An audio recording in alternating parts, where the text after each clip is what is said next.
Great, just opened it up. So welcome in, starting to fill up. That's good. All right, so we'll give it a minute or so here, let people start to come in and get this put out on social as well. So what's going on, everybody? Welcome into another episode of the Virtual Baseball Coaches Summit. Really excited to have you here for another one. This is a full day on the performance side of things. Just had Randy Sullivan on talking about his assessments and how they go about training their baseball players. We've got Coach Zach here going to be rolling through some of the energy systems and conditioning on baseball guys, and then Ron Wolforth coming back for part two on some of their pitching stuff that they're doing for their development piece. So a great day to be learning the performance and the training side of things here. So as everybody's starting to come in, drop it into the chat. Let us know what part of the world that you're coming from and what level of play are you working at here. We've had quite the mix, so we want to make sure, Coach Zach here can get things geared towards, talk to you a little bit more about, we can correct this piece for some of the youth guys, high school coaches, you guys can do this, et cetera, et cetera. So we really want to make sure you're getting your questions answered and that coach can provide the most value for you that we can. We got Frank, high school coach out in Fremont, California. Welcome in. Vince, he's senior American Legion level in Nebraska. That's awesome. Welcome in, Vince. We've got Joey here at the high school level in North Carolina. Welcome in, Ryan, in Lake Travis High School. That's awesome. So looking like we've got a lot of the high school level, which is going to be perfect for you coaches out there. So really excited to have on Coach Zach Dechant here, and he's going to be talking about the conditioning side of things for baseball players. He is the main guy running the TCU baseball strength conditioning program over there, and they are one of the best programs in the country. And and definitely with what he's doing there for them has really helped to shape their program up and get these guys in some of the best shape that in the NCAA level and across the board. So I'm really excited to have Coach Zach on today. Welcome, Coach. Yeah, thank you. I appreciate it. Today we're going to be talking about energy system development for baseball athletes. Really just touching on conditioning. It gets skewed a lot of times. Our understanding of what actually happens on a baseball field versus how we train for it. So we're going to dive deep into some of the principles that we use with our athletes here at TCU. You can see here on the homepage, Movement Over Maxes. That's a book I wrote on our foundation program. And then something that's kind of been a big hit that we will actually touch on later in the presentation is the speed development course that's out right now. It kind of bridges Movement Over Maxes with some of the running stuff, gives an 8-week progression to speed development, something that I think is absolutely vital right now during the time period that we have. With COVID going on, a lot of your athletes don't have access to weights, to weight rooms, to equipment. The biggest thing and the most important thing they can do right now to make sure that they get back up to speed as far as their development goes is doing maximal speed work. It's something that will carry the adaptation it'll carry a greater adaptation than body weight exercises and things like that you're trying to find laying around the house. So if your kids come back running fast, they will be able to get up to speed as far as practices, as far as lifting and all that physical development much quicker than if they haven't been doing anything. We'll talk about that in just a second. So the three big pieces of any program that we write is going to include the biodynamics, the bioenergetics, and the biomotor abilities. What are biodynamics? It's really the forces that characterize human movement. It's just what your athletes do on a field. How do they move? What do they need as far as movement skills? The bioenergetics piece, which we're going to talk about today, are the energetic mechanisms that mobilize all of human movement. Again, human movement, a big topic in there. And then biomotor abilities. Biomotor abilities are basically the motor skills that produce human movement, strength, speed, power. Today, we're going to focus on bioenergetics, all right? It's the energetic mechanisms that mobilize human movement. But if you notice on all of these things that we're talking about, it all deals with human movement. It all goes back to how your athletes move, all right? This is something that I honestly believe that baseball was stuck in for a long time. I think it's changing, but if you read it down at the bottom there, all you've done is chisel all day, do something useful like help your brother drag those rocks up the hill. And that's really, to me, what baseball conditioning is and has been for a long, long time. I think we use some antiquated methods in there that are just, they've always been around, so we're going to use them. And I don't think that's the appropriate way to actually train our athletes. We're going to talk about some principles today that make sure that we're training our athletes the proper way. So when we talk about the energy systems, let's go into the three energy systems: the ATP, PC, the glycolytic system, and then the oxidative or the aerobic system. All right, these are really what most of us have learned in basic biology classes, kinesiology in college and whatnot. The short-term energy system is the ATP-PC or the alactic system. That's work that lasts less than 10 seconds generally, all right? That's where all of our speed and power happens. The intermediate system, which is our anaerobic glycolytic, generally 30 seconds out to 2 minutes, maybe a little bit more, a little bit less in there. There's big problems when we train within this zone that we're going to talk about. And then our long-term energy supplier, which is our aerobic or oxidative system. Usually we would say that kicks in at 2 to 3 minutes. All right, we're going to talk about why the oxidative system is actually very, very important. It's important for work capacity, for health, and then recovery within our athletes as well. What you have to understand is that energy systems truly don't work like this. We've always seen this, this graph or something similar to that, where it's ATP, PC kicks in, and then the glycolytic system kicks in. The lactic system is another name for that, commonly used. And then the aerobic system kicks in at 2 to 3 minutes. That's not how the energy systems work whatsoever. They don't kick in as if you're walking through a different door. All these energy systems work together at the same time. In fact, while we're sitting here right now, your oxidative system, your aerobic system is actually powering your body right now.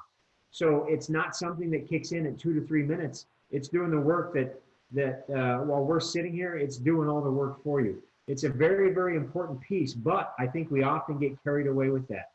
And then heart rates and pitching. Well, we might talk about that just a little bit later, but that's a question that always gets brought up when I talk about these energy systems and high heart rates and pitching. There's actually studies that go back to showing pitchers have heart rates generally between 145 and 175 while they're on the mound. But the kicker in most of these cases, and what they found, is that heart rates are actually higher during home games in the first 1 to 2 innings. And what they found was that it was perceived stress, excitement from being in front of a home crowd that actually produced higher heart rates. So while the heart rates are high, it's not from actual physical stress so much as it is mental stress, emotional stress. And so when we really talk about, pitching, and some of you might have questions about, well, high heart rates, we want to make sure that we have a strong base of anaerobic glycolytic, our anaerobic glycolytic system, our oxidative system. But in reality, what we need to focus on is the psychological aspect with these pitchers and getting them to calm down so that their heart rate actually slows.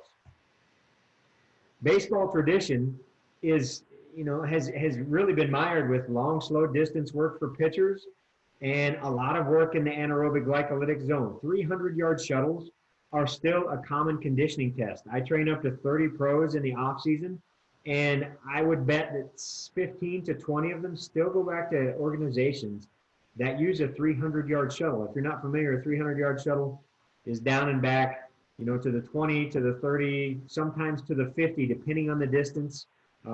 Essentially 3 to 6 times down and back for a total distance, 300 yards. You're trying to make that shuttle in less than 55 seconds, generally somewhere in the 52 to 55 second range, with about a 3-minute rest. And then you do another one. And then you get a 3-minute rest and you do another one. It is a very, very high anaerobic glycolytic test for basically lactic endurance, which is something that doesn't happen on a baseball field. Baseball is played, if we look at our chart, baseball is played on the left side. It's played in the ATP-PC range. The majority of baseball happens in under 4 seconds. All right, but so much of baseball is actually trained further off to the right side of our graph in the glycolytic zone, the aerobic or oxidative systems. That's not where baseball happens. And if we want to be truly specific to the sport, we need to train it like it's played. So this is actually from one of my starting pitchers in professional baseball. I just quickly asked him, "What do you do during a week? How does your week set up after you start?" And this was his run, 40-minute run post start, aerobic zone, obviously. I don't necessarily have too much of an issue with that. We'll get into that in just a minute. But then they go into day two, 10 full poles, 1 minute rest. Anaerobic glycolytic zone is what we're training there. Um, 10 full poles, if you think of a pole being about 100 yards, you're looking at over 1,000 yards of running. As we get into the alactic system and some of our sprint work, I'll show you why that could actually be a problem. Day three, shuttles. Again, short rest. We're training anaerobic glycolytic. 80-yard sprints. That's a long sprint. We're either training that anaerobic glycolytic zone or the alactic zone, depending on how much rest you're giving these athletes. We're going to talk about the parameters that will dictate this. One of my favorite quotes from honestly my favorite coach is "Watch the athlete, not the sport." And a great example for this is soccer. So many people want to run soccer players into the ground. When you actually watch an individual soccer player, what they do, you'll notice that it's a lot of high intent, short sprints that last usually 10 to 20 yards or meters. And then there's a ton of low intensity walking and jogging beyond that. It's not running up and down the field continuously like if you just looked at the game itself, like you would see. We want to watch the athlete, not the sport. So our energy system parameters, these are the 4 big parameters that we have to focus on anytime we're detailing energy system work. Number 1, intensity. How intense is the work we're doing? Is it close to full intent? Is it maximal? Number 2, duration and distance. How far? How long? Volume. How much? How much total? How much work are we actually doing in total? And then our rest intervals. How soon are we going again? These 4 parameters dictate every adaptation that you're going to create with any of your running programs. All right? Let's take an example here. 5 sets of a 5-second sprint. A 5-second sprint for your average baseball athlete is probably somewhere around 40 yards, give or take. So we're going to say 5 reps of 5 40-yard sprints at 100% intent. Both of them have the same volume. The intensity is the same, 200 yards of total volume. But if we change one parameter, which is our rest interval, guy on the left rests for essentially 3 minutes in between his reps versus the guy on the right who's resting 10 seconds, we change the entire adaptation to the workout. One is built around maximal speed, reactivity, all right, training the stretch shortening cycle. The other one is built around withstanding lactic acid, essentially.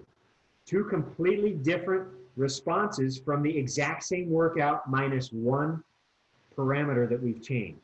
All right, that's how important these parameters really are. These will dictate the adaptation that you are trying to create. We have to remember that, those 4 parameters. We go back to this. If we look at these 4 parameters again, 10 full poles, we already talked about it, over 1,000 yards of distance with 1 minute rest interval. It's going to be training lactic tolerance again. 40-yard shuttles down and back, that's 80 total yards for 10 reps. 800 yards of total volume with 30 to 60 seconds rest. That's not enough rest time to recover and be able to run full speed. Again, we're looking at lactic tolerance, 80-yard sprints. Most of our baseball athletes cannot sprint full speed for 80 yards. All right, so it becomes more speed endurance based. Even if we gave them a ton of rest time, this would be a difficult workout at full speed for a track athlete. If our kids are running 80 yards and hit maximal speed at 40 or 50 yards, they're basically relying on their speed endurance to carry them through the second half of that run. We need monster rests to recover from that sprint in order to sprint full speed again. But what ends up happening is we're producing a ton of lactic acid because this isn't something that they're used to. So again, it becomes lactic tolerance. And then 30-yard sprints, 300 yards of total volume. If we give them a good rest interval in there, which we would usually recommend is about 3 minutes, we could be training speed. We could be training actual speed development in the alactic system. All right. So understanding those parameters will dictate what we're actually creating. So let's talk about each one of these systems. All right. The aerobic system, the oxidative system, it's on all the time. There is no on off. Like we just touched on, while we're sitting here watching this presentation, your aerobic system is what's powering your body. It doesn't turn on and off at 2 minutes, at 3 minutes, whatever the case. All right. The biggest piece for us for the aerobic system is the ability to withstand stress. All right. It gives our athletes workload tolerance, so they can tolerate higher workloads. All right, in the weight room, in their sprint training, in their jump training, on the field. There's a ton of standing around, of just duration being on the field for practice. It allows us to withstand those workloads better. Recovery and restoration, not only in between reps, in between sets, but in between days, in between starts for our pitchers. It has a huge component in recovery and restoration. And then the aerobic system is really what replenishes the ATP for our ATP PC or our alactic system, that short-term energy system. The aerobic system is what's actually assisting us to replenish that energy. You can see the nervous system here on the right, essentially two different sides on the nervous system, the CNS and the PNS, the peripheral nervous system. I talk about the CNS a ton. It is vital in the training of our athletes for speed, power, and strength. The CNS is king.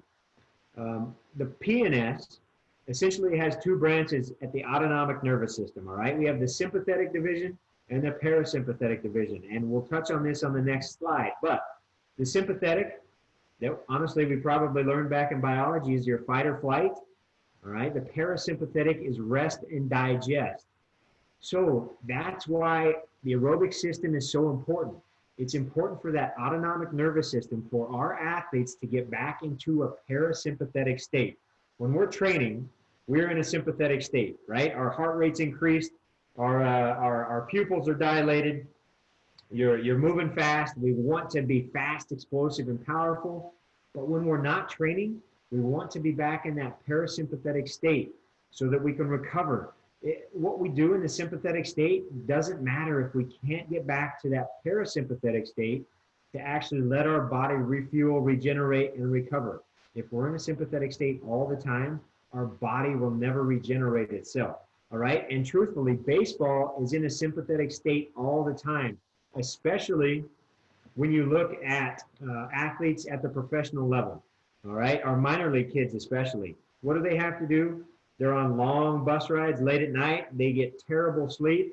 The travel is they might pull into a town at 5 a.m. They might get 4 hours of sleep in a hotel. Then they got to get up, go to a workout, or head to the field for BP. So what are they doing? They're crushing energy drinks every day. And I actually know a lot of athletes that use sleeping pills to try to sleep at night, to try to get sleep on the bus. Well, that's a terrible combination when you have to use something to go to sleep, but then you have to use something to wake up. It puts your body in a state of sympathetic activity all the time. We never get a chance to recover. Rest and digest is the most important piece to all of your training. We want to apply stress, but then we need to apply rest so that we create adaptation. If all we ever do is apply stress, you will never get adaptation. All right? The aerobic system is incredibly important, but it's important as an assister to alactic development, to speed, power, and strength development, not in development by itself. All right, that's one thing we have to understand. We are not out to develop the aerobic system just to develop the aerobic system. We want that to help us get back to parasympathetic states and to assist our speed, power, and strength development. So let's talk about this real quick, recovery. This is one reason I get this question a ton. What do I do with my starting pitchers right after they start? We don't do anything. I want my pitchers to get out of the game and get back to that parasympathetic state as fast as possible so that we can begin the recovery process. Everything you do including your recovery means, are stress. All right, everything is stress on the body. The body doesn't know the difference between you starting a workout or you getting into a hot tub. All right, the body elevates its temperature and it's trying to get back to homeostasis to keep the body cool. It doesn't know what you're doing if you're applying a recovery mean or not. It's all stress. So this is an interesting study from the Soviets back in the 80s. They basically took force plate measures. They did some med ball throws, I believe. They took dynamic indicators of their athletes, and then they applied essentially sauna and hydrotherapy, water means of recovery, at right immediately after, at 3 hours, at 6 hours, and then at 9 hours post training. Okay, they wanted to see how the body recovered after the workout, and then after they applied those means in those time intervals. All right, so they had one group at immediately after, one group at 3, one group at 6, one group at 9. What they found was if you applied recovery means between 0 and 6 hours, it was actually detrimental to your ability to recover the next day. All right, so when they retested athletes with the force plate, with their med ball throws, whatever other dynamic indicators they were using, they were all down. They had lost work capacity because they added stress when the body was basically unprepared for it, unprepared to adapt. But when they started applying means 6 and 9 hours after, and especially if the workout was later in the day, if they just applied those means the next day, they found that the athletes had recovered and actually super compensated. So that's why we don't bring athletes out of a game and we don't do aerobic work, we don't do running, we don't do any exercises, we don't do anything when the kids come out of a game. We want them to get back to a parasympathetic state, and then next day is when we start to use those recovery means. All right, just randomly using recovery means actually just adds to the overall workload and decreases the training effect for your athletes. It's actually too much stress. So how do we apply our aerobic means for our oxidative system? We use tempo runs. That's one of the biggest, I shouldn't say one of, it is the biggest method that we use to train the aerobic system. Tempo runs. The intensity is between 65 and 75%, and I'll touch on this in the presentation just a little bit later. All right, that's very important. We want our runs to be under 75% of maximal speed. Really what it is, it's a stride. It's a fast stride. The first and the last rep should be the same speed. If your athletes are gassed at the end of tempo runs, they're not doing it correctly. Honestly, you should feel energized because it really creates minimal fatigue. It creates a ton of blood flow and it makes you feel great. The volume that we're usually shooting for, our second parameter, 800 to 2,000 yards. I usually start at half the volume that we're going to work up to over the course of a semester. So if my semester I want to work up to 1,500 or 2,000 yards, which is really not that much, we'll start somewhere in the 800, maybe 1,000 yards, and we'll work up, increasing our yardage by 200 or 300 yards per week. All right. The distances that we run with tempo runs are generally 50 to 100 yards. All right. One method we have is to sprint across the football field. All right. 53 yards.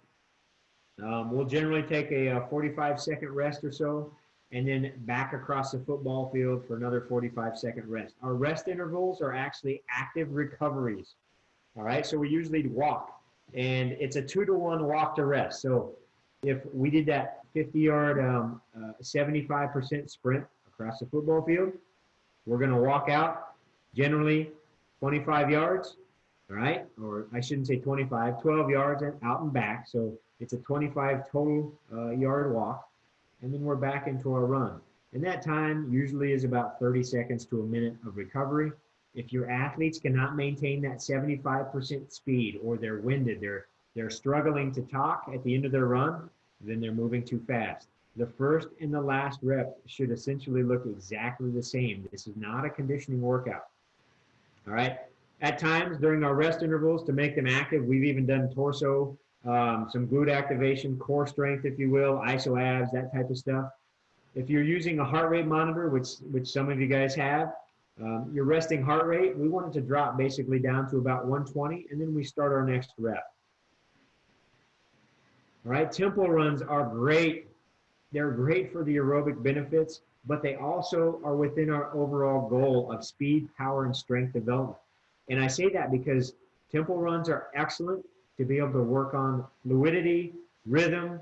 It's great for building sprinting mechanics, if you will. One of the one of the things I tell our athletes is that run should be so relaxed. You should feel like Usain Bolt in the the opening rounds of the Olympics, where he basically has no competition. He can run his 80% race and still dust everybody by 20 meters. That's the kind of relaxation and effort that we want in these tempo runs. We want to run with great technique, but I want it to be relaxed and easy. All right, so it's an easy way to work on our sprint mechanics as well. It really works well in our low intensity day within our high-low system that we're going to talk about. And then one of the big benefits is it builds the capillary network. All right, it increases our blood flow at the outer ranges of our muscles. Essentially, we get great nutrient transfer. So we get nutrient transfer between the capillaries when the blood mixes. And then it helps to keep our athletes warmer longer. This is huge for baseball.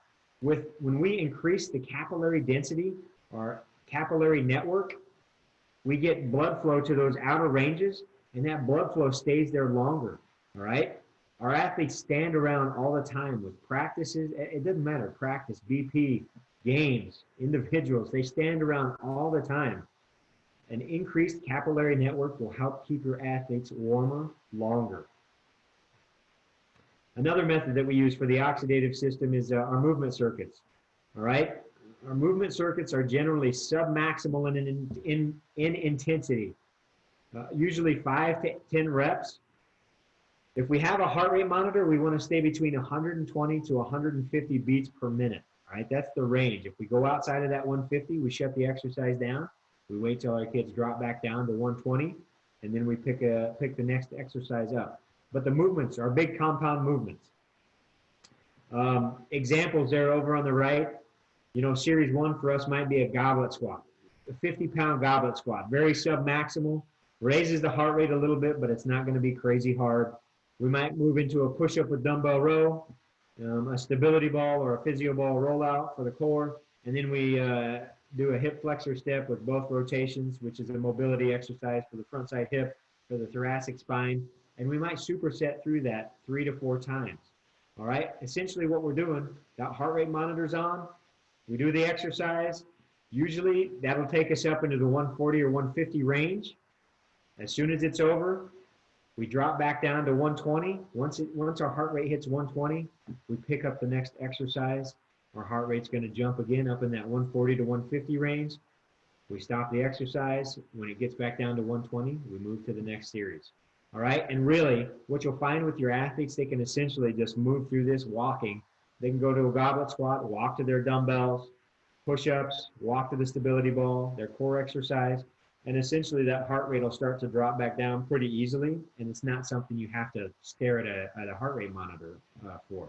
But we want to keep the heart rate above 120 for the entire duration of these circuits. Generally, we're looking at 20 to 30 minutes on these circuits. This is a great post-start method to emphasize recovery with your athletes. All right.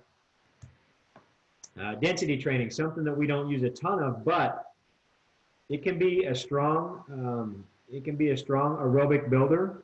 All right, it can build the oxidative system. We use this early in the off season. I don't use this a ton afterwards, but Charles Staley is kind of the guy that's credited for escalating density training. Essentially, you're going to take a 10 or 15-minute block, maybe a 5-minute block, depending on what kind of time you have, and we superset 2 movements back and forth. It's superset, submaximal intensity, and the kids go back and forth trying to build their density over the course of 3 or 4 weeks. So we're trying to get more sets per workout over the course of those 2 or 3 weeks. We track how many sets we get through these, and we're just trying to build volume. So you're increasing density. It's the same thing as we did with those movement circuits, but these can be a little bit heavier. This can be a part of your main training. The same exact thing though, that heart rate stays high for the duration of that density block, right? Usually 10 to 15 minutes on those. And then Cal Dietz has popularized some stuff, repeat singles. Essentially, it's very similar to what we just talked about with the escalating density.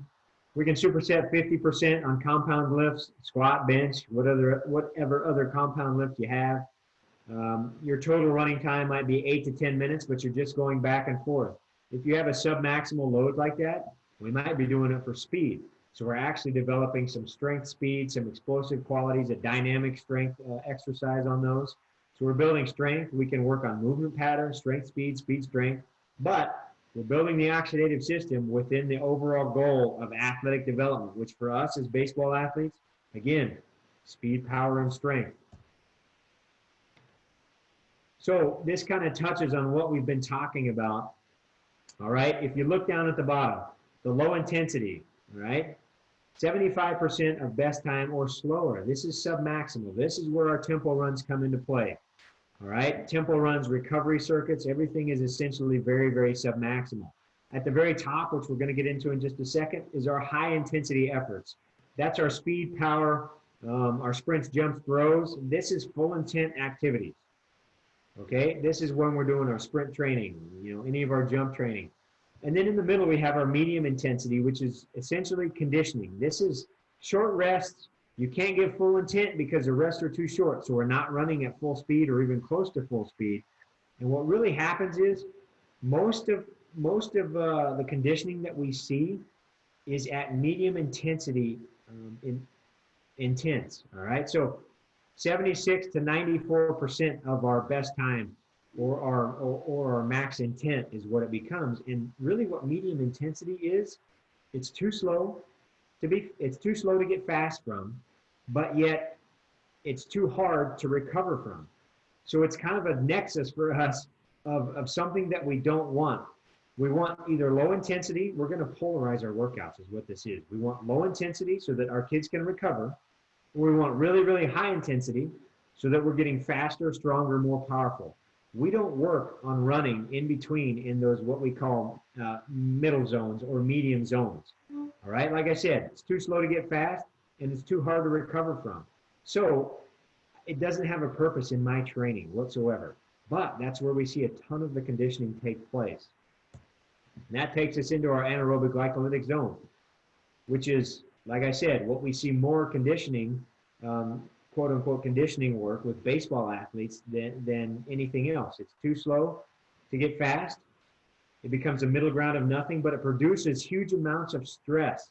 All right, when you produce lactic acid, short rests, longer runs, longer work periods, we produce giant amounts of hormones. Hormones produce stress. All right, it's good and bad. In a hypoxic environment, when you create a lot of lactic acid, it actually becomes more catabolic to the cell. All right, so stay with me here just a second.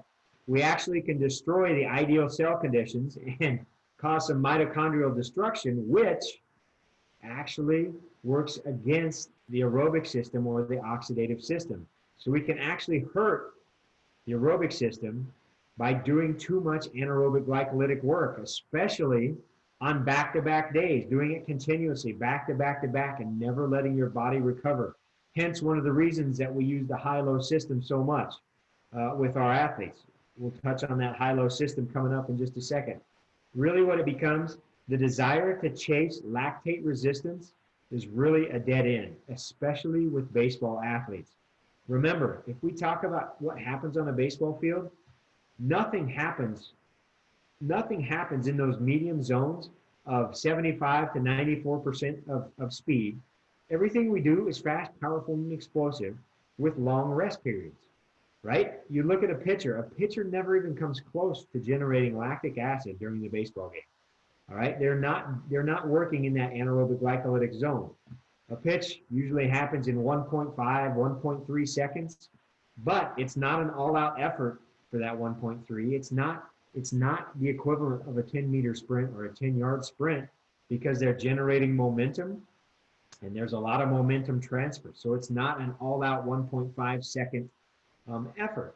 So we have to understand, look at what your athletes do and train them that way.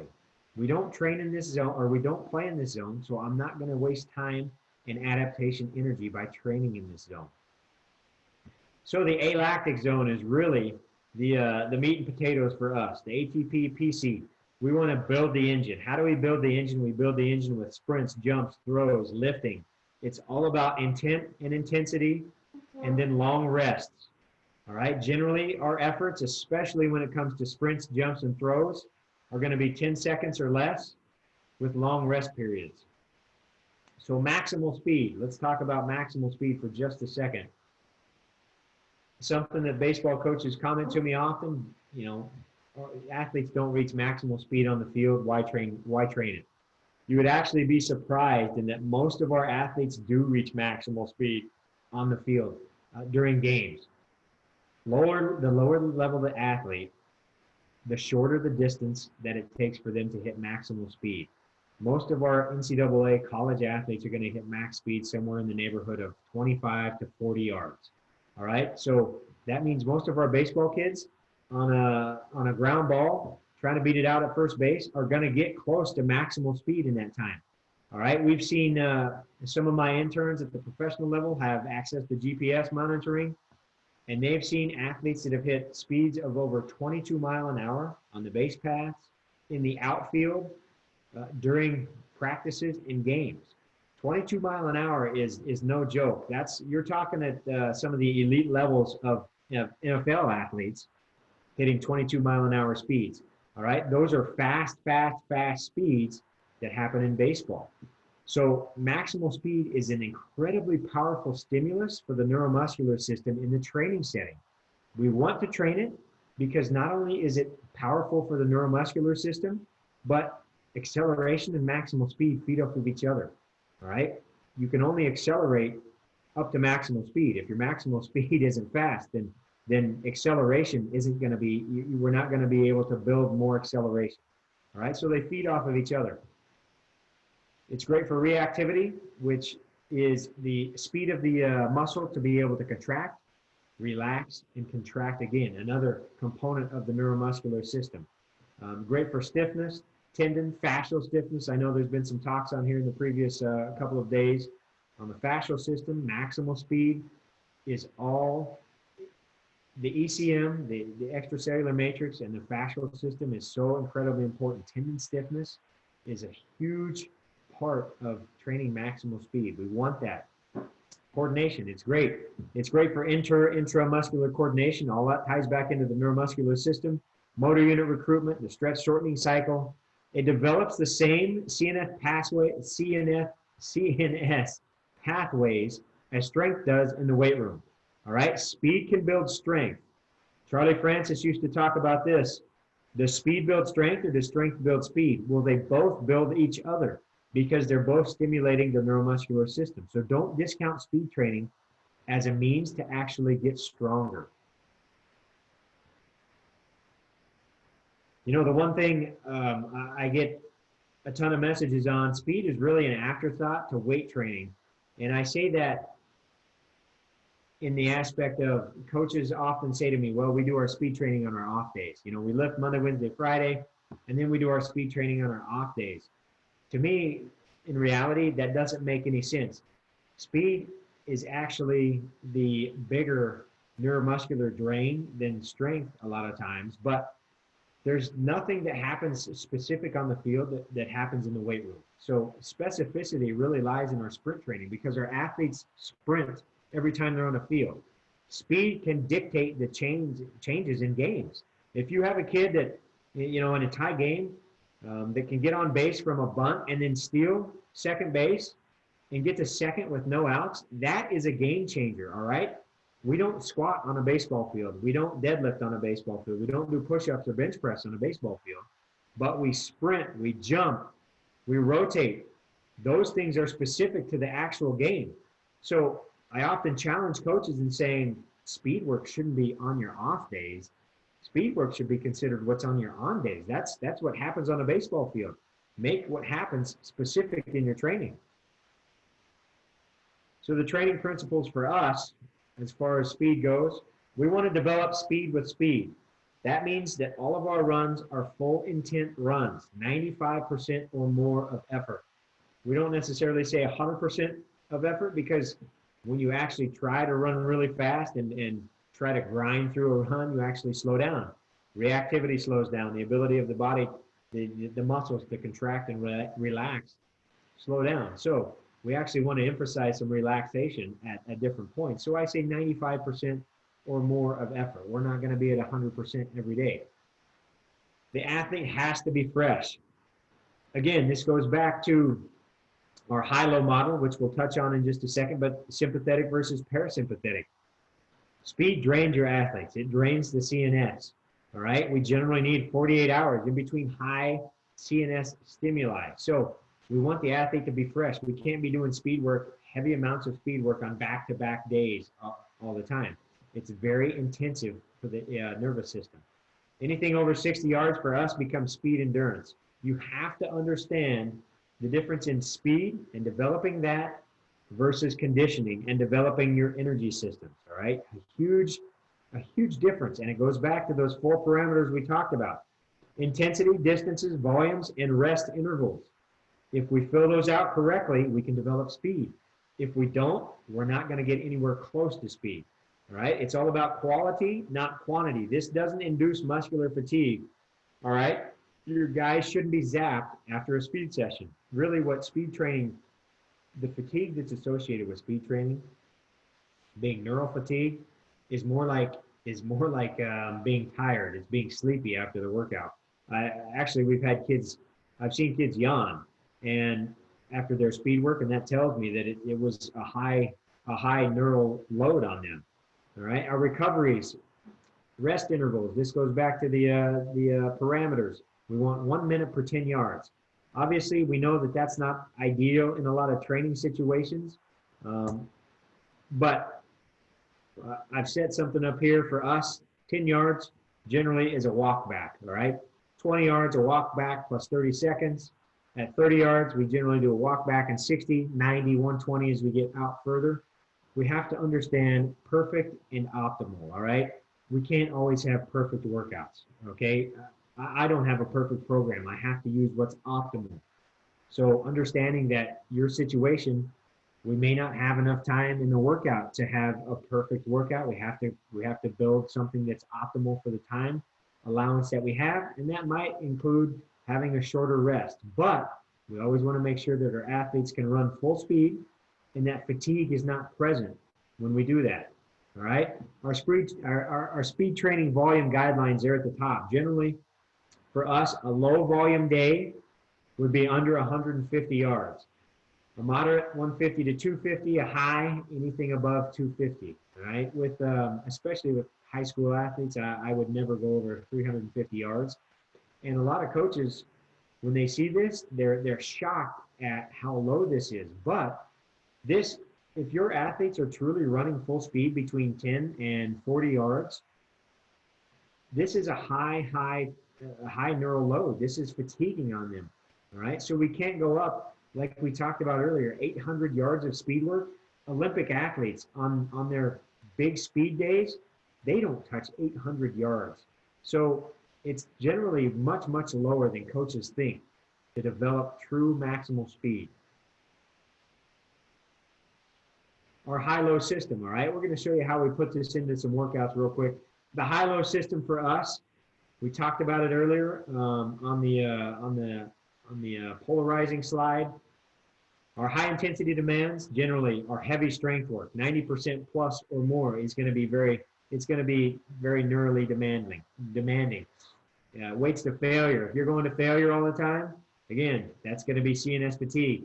Anything max intent, jumping, sprinting, and med ball throws. Those things present high CNS fatigue. Our low intensity demands, all right, the other side, the polarizing side of that, are going to be submaximal sprints. Those are our tempo runs we talked about. Anything under 75%. Submaximal weights that aren't close to failure. Those can generally be considered low intensity demands. Your mobility work, stretching, core work, all right?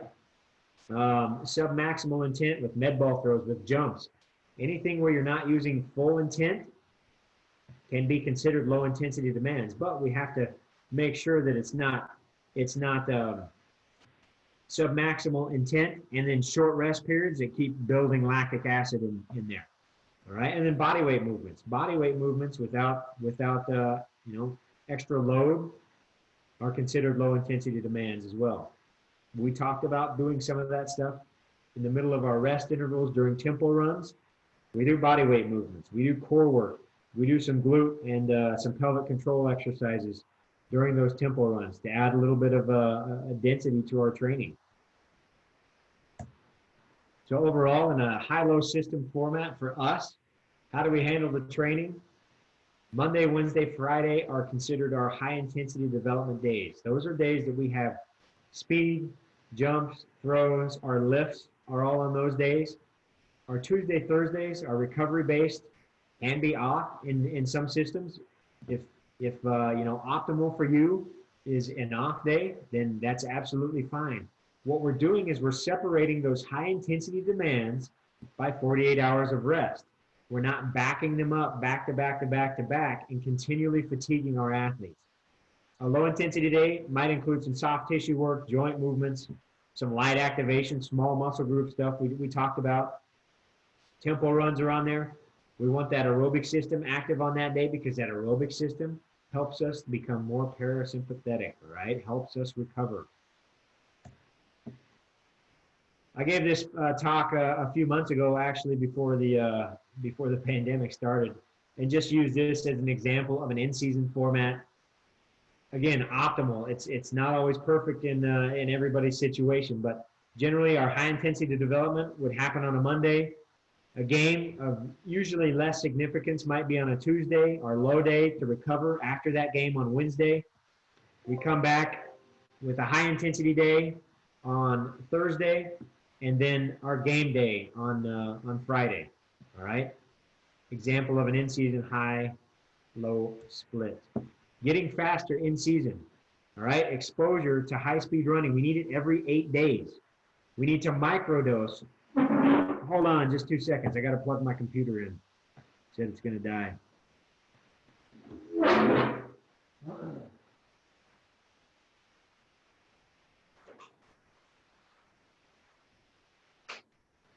Gotta get my cord.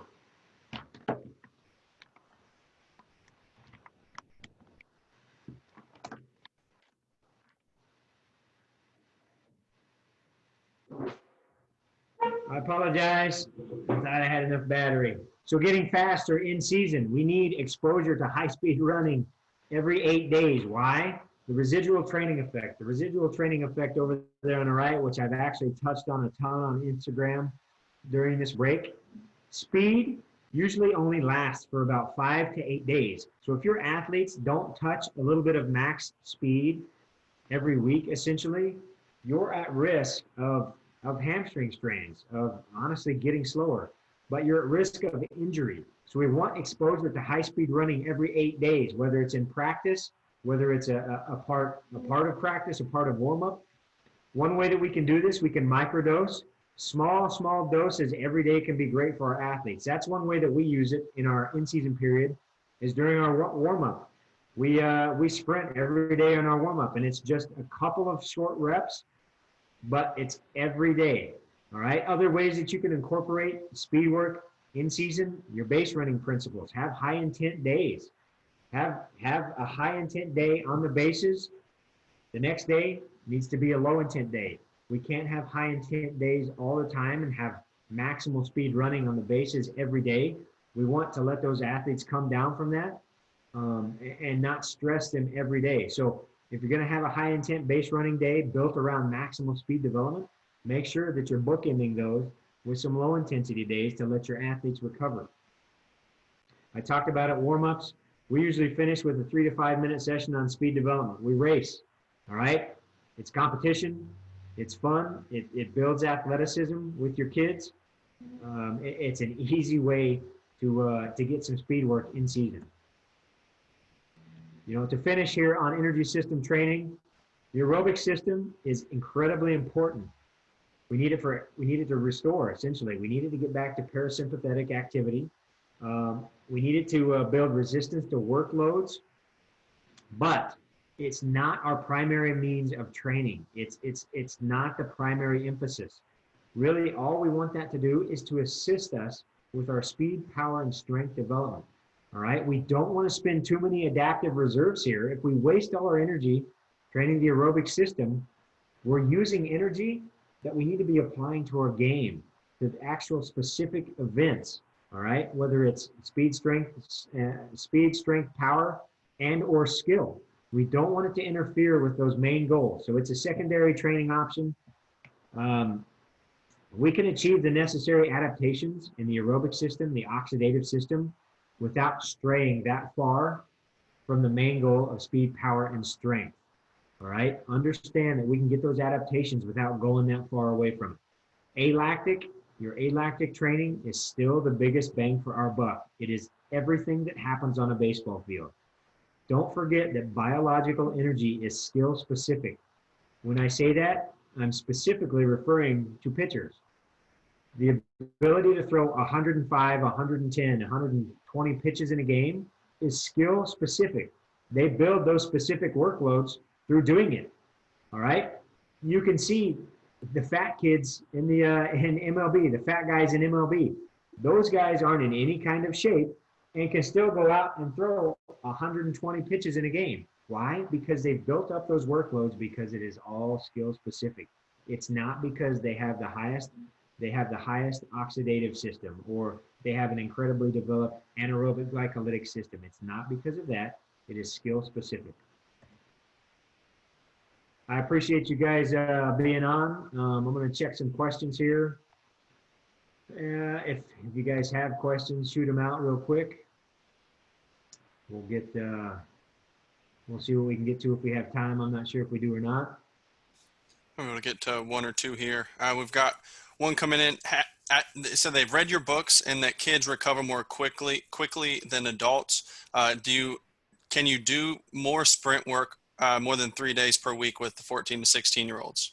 So the higher the level of the athlete, the harder it is to recover because we're essentially using the intensities are so high that it becomes much tougher to recover. So yes, with younger kids, you can do sprint work on back-to-back days. When you start getting into that teenage range, it starts getting a little bit fuzzy. But I would generally say with kids that are youth, pre-junior high, junior high athletes, and maybe just entering high school, that's kind of where that transition happens. When you get into high school, that's where we'd probably look more at a high-low system and not going back-to-back days. But once they've been training for 1 to 2 years, you really want to start emphasizing recovery. Perfect. Steve's asked, on the high school level, we lift 3 days a week. Would you sprint before or after we lift? Always before. We want the fastest movements and the highest neuromuscular outputs happening early. Sprinting is our main priority in everything we do. Do it first. And then let's see that one. Kind of answering that question, Adam, on higher intensity days. Are you sprinting before lifting or high intent med ball throws? So thoughts on the Mark Pro for post recovery, and do you believe that it is too much stress after an outing? No, I don't necessarily believe that. We actually use the Mark Pro a little bit with our guys. They kind of have the option. I think it's fine because you're bypassing the system that creates stress. Essentially, you're bypassing the neural system. So no, I think it's fine after starts. Perfect. Well, a lot of questions coming in here, guys. We're not going to be able to get to all of them. Coach, where is the best way they can follow up with you if they've got some extra stuff or they want to learn more about you? Yeah, honestly, I'll go on Instagram and I'll open up questions on there on my feed.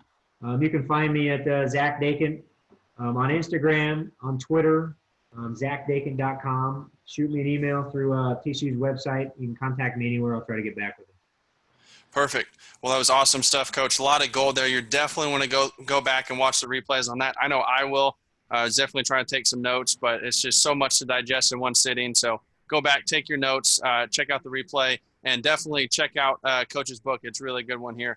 I love hearing some of this stuff from Chapter 3 being applied in on the speed and acceleration side of things. So thanks so much for coming on today, Coach, and sharing your knowledge with everybody. Yeah, thank you. I really appreciate what you guys are doing, and it's awesome. And good luck going forward.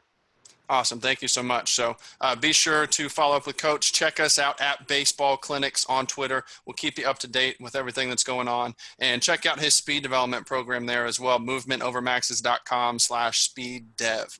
So thanks again for coming on, Coach, and we'll see everybody here on the next one starting up in 5 minutes.